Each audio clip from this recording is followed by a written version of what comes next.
Hello everyone. তো আজ আমি আবার চলে একটা গেট রেডি উইথ মি। তো আজ হচ্ছে আমাদের 24 পরের লাস্ট দিন, মানে আজ হচ্ছে ধুলোর। তো আজকে দুপুরবেলা এখন বেরোবো আমরা। তো চলো, এই যে আজকে আমি পরবো এই সুন্দর থ্রি পিসটা। এটা আমি দুর্গাপূজায় কিনেছিলাম, তো এটাই পরবো। তো চলো। তো এই যে আমি সুন্দর করে রেডি হয়ে গেছি, এই যে জামাটা।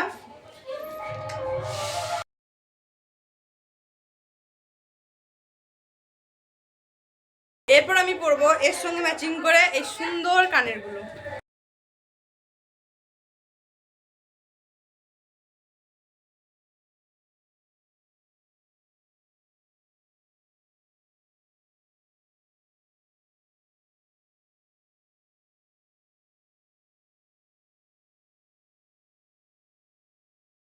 তো এই যে আমি সুন্দর করে প্রিটি করে সেজে নিয়েছি। প্রথমে ভেবেছিলাম যে চুলটা মানে এখানটাও রাখবো, কিন্তু তাও এখানে একটু স্টাইল করেছি। তো এই যে